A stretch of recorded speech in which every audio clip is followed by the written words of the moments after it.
This is a short demonstration video for a cleaning company using Flobot. So first of all, we come to the dashboard. We can see on the right hand side here, this will show you any of your cleaners that are logged into the app, anywhere they are in the country or whatever country that might be.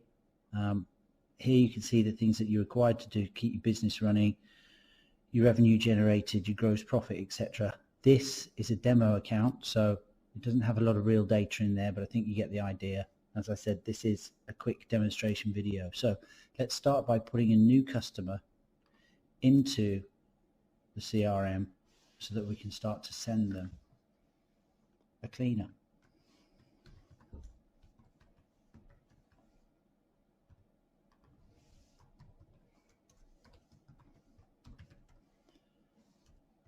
You won't need all of the fields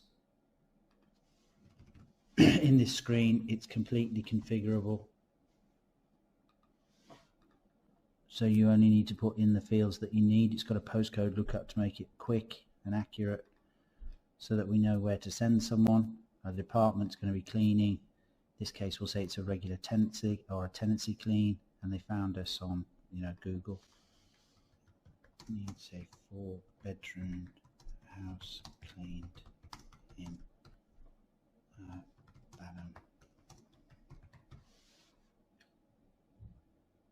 And we're going to convert that to an order so that we can send a cleaner to it. So in the first instance, this has now created the record. Here's where that location is. Here's where the the customer details are. And firstly, we're going to make an appointment for someone to go out there and make a quote so that we can tell the customer exactly how much this is going to cost for this service. So we're going to select someone to go. In this case, we'll send Chuck on Friday between 10 and 12. We select the type of appointment, quote or estimate. We can send details to the customer about who's going to arrive. If we've got a picture of our cleaner, it will send a picture, or their van registration detail. I'm going to submit that, and that will now create an appointment in the schedule for Chuck, but it will also create an appointment in the app so Chuck knows exactly where to go. So Chuck can actually make that quote in the app, but we're going to do that in another video because this is a quick demonstration video. So let's imagine that Chuck has been off to that particular appointment. So we're now going to make a quote for the end tenancy clean, so we can tell our customer how much it's going to cost, but we're also going to use it as an agreement between the two parties as to what is going to be cleaned. And finally, we're going to the most useful end of tenancy cleans. We might have several of these, but we've made them before. They're easy to do. It's subject of another video. And just basically with line items about breaking down exactly what the costs are going to be. And we can add another line item if we want to.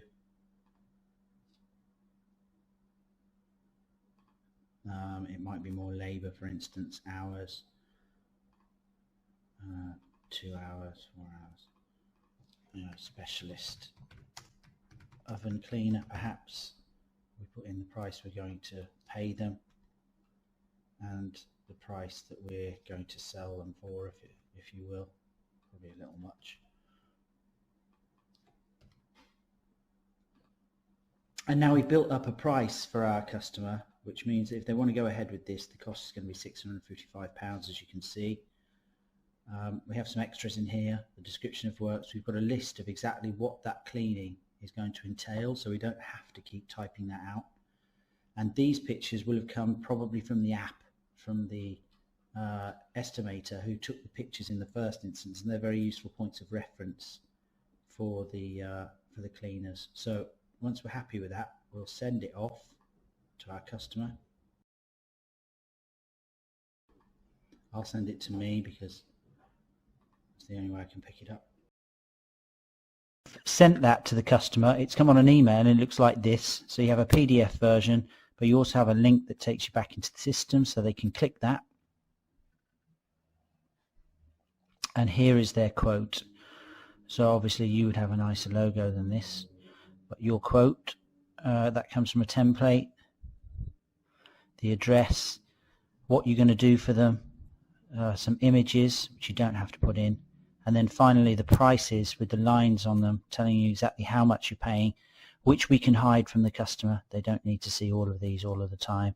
And then an option about what they want to do: accept the quote, yes please. Accept. And once they do that, it's going to change the stage in the system, and they get an email to the job owner saying that Robert Redford here has accepted his quote. So once we have now accepted the quote, we go back to the quote. Well, the customer has accepted it. It's got a little thumbs up on it, and there's a few things we want to do with it at this point. So first of all, we've got the price, so we might want to make a very quick customer charges, so we can send them an invoice with those amounts on. You can see that's pre-filled it. We might want to send them a deposit and say, look, if you want to go ahead, it's going to cost 50% of that amount. And then I can send that out directly to the customer, send deposit, or if I have a payment gateway, I can send it as a link and they can pay online. I'll send it as a deposit invoice. Let's assume now we'll send that invoice. The next thing that we're going to want to do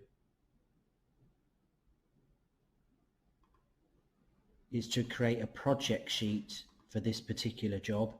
And as I said, this project sheet is basically a stripped down version of this quote. It doesn't have any financial information in, but what it's going to do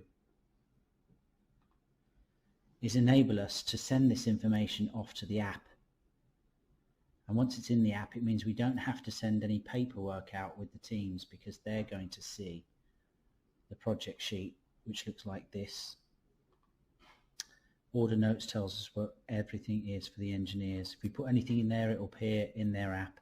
So you can see that this is basically just a sheet with the pictures on, the materials that they need, and the description of works and the areas to clean.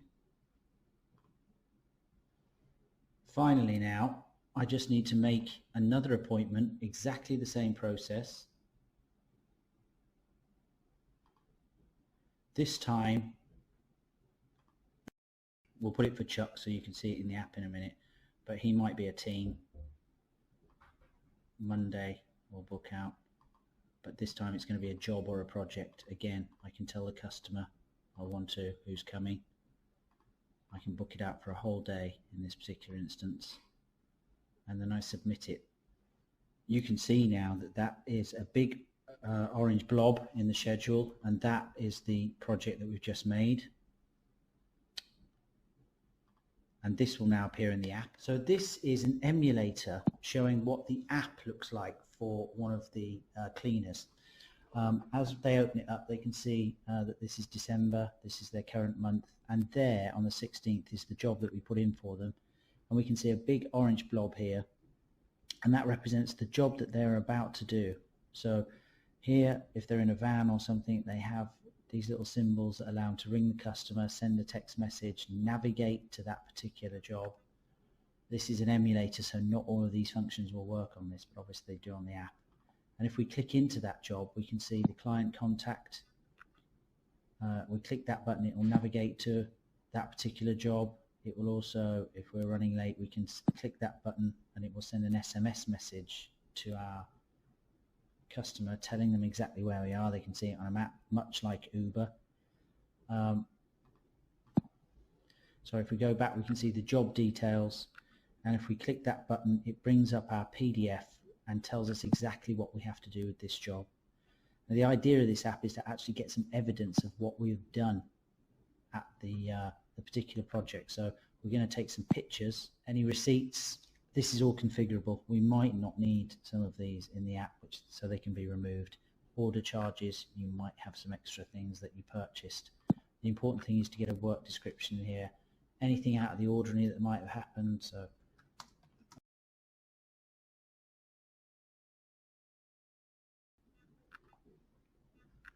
So once we've got something in there, we might have some follow-on work if this was for a regular occurring job, but most importantly, if we can, we like to get the signature.